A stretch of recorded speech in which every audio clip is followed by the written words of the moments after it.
Nathan, thank you so much for joining us. This can be potentially very, very costly for Disney, but does that actually change the way that they think about their stance on these issues? What does Florida really think will happen here? I think as this last week was, everyone was surprised by the news last week. This started on Tuesday when the governor asked the legislator to kind of look into this issue. It was introduced into the House on Wednesday, passed by the Senate then, and everything was finalized on Friday. So this happened really fast, and I think right now everyone is kind of looking about what's going to happen next. There are so many things that they have to work out in terms of how this is actually going to work. It's a huge district. There's $1 billion of municipal debt. So there's more questions than answers right now, and it's something that everyone's just kind of, I think Monday morning now everyone's going to sit back and say, what does this actually mean now? Nathan, can you just take a step back for us and talk about the issue that you mentioned here that the Republican legislature has brought up, this Reedy Creek Improvement District? I mean, what exactly is it, and what is it that Republicans say that they were trying to target with this bill? So Reedy Creek was a district that gave Disney kind of the ability to self-govern in place of a municipal government. So it was fundamental to a measure that brought Disney here in the 60s. They kind of petitioned for this district. Besides just, people talk about tax savings, but Disney does pay taxes to this district. What this district lets them do is, and the argument they've made is, for instance, when they built Epcot Center, how most cities don't have zoning codes that can even process a building like this. So this is a district that runs kind of their wastewater services, it paves the roads, it provides emergency services. So it does everything that a small government would do, because at the time when Disney came to Florida, these cities were tiny and they didn't have the capabilities to kind of do these services. So this district does them.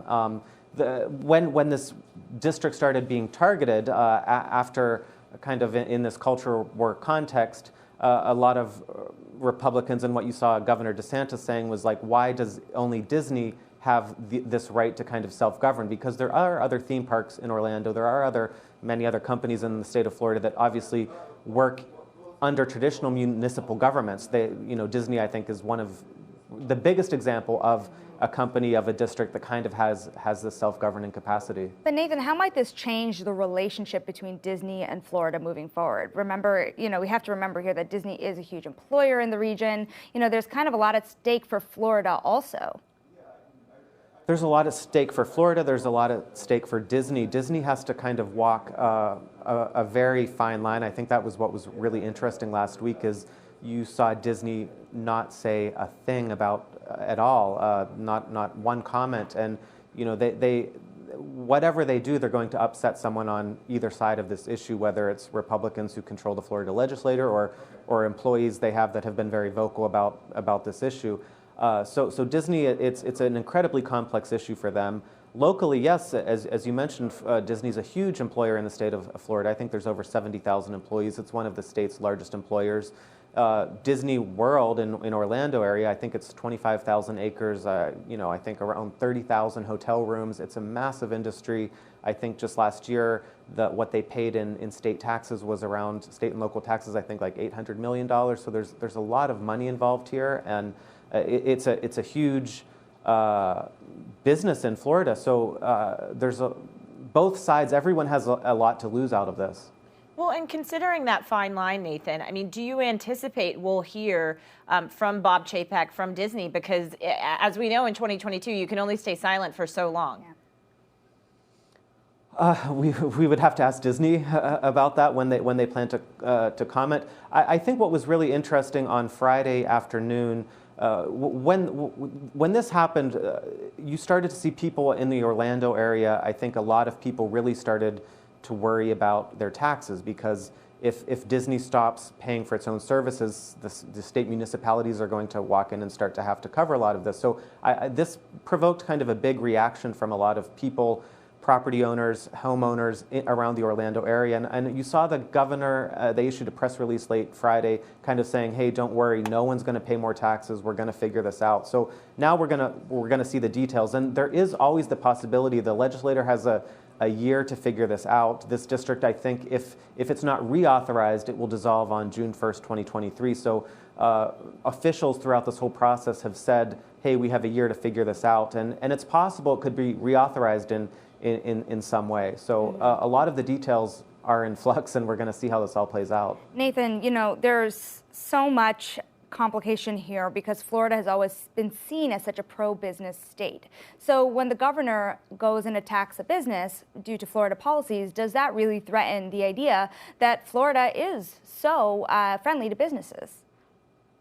You've definitely heard Democrats criticize this when this bill was working its way through Congress, because the Republicans on the other side, especially during the whole COVID pandemic, have really pushed this story of Florida, the free state, no restrictions here, companies are free here, people are free here.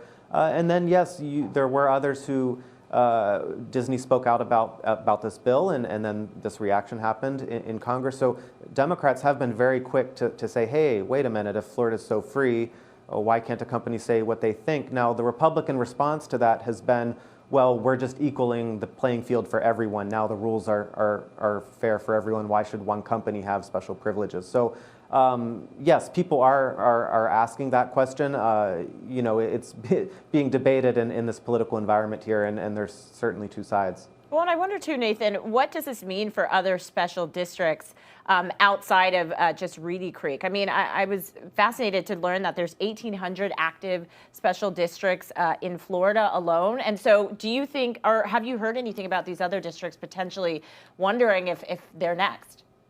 Yes, well, so this legislation that was passed, it included 5 other special districts. This specific legislation was written in a way so it will dissolve districts founded before 1968, I believe. The Reedy Creek was 1967. And like I said, there were 5 other ones included that will be affected by this legislation. They do everything from providing sewer services. I think there was a law library. So the whole point of these districts was to allow bodies, whether they be a business or some kind of a locality, to provide services that otherwise the municipal government might not be able to provide. So the districts weren't necessarily created just to let businesses self-govern. It could be for a neighborhood to get together and say, hey, there's no sewer line here, let's get together and build one ourselves and operate it that way. So, but yes, these 5 other districts, a lot of them were saying, you saw this in the debate in Congress last week, a lot of people were saying, hey, what does this mean for my district? And they don't know yet. And so you did see.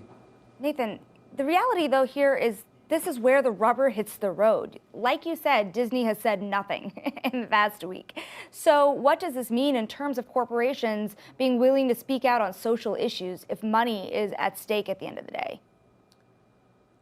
Especially in Florida, they're having to walk an incredibly fine line, a careful line, and it is a huge message to companies. I think you're definitely going to see companies say, like, hey, maybe we better stay silent because this is going to cause us problems. But they do face advocacy from employees that feel strongly about these issues to stand up. So it's an incredibly heated political environment, and it's just going to be more challenging for these companies going forward.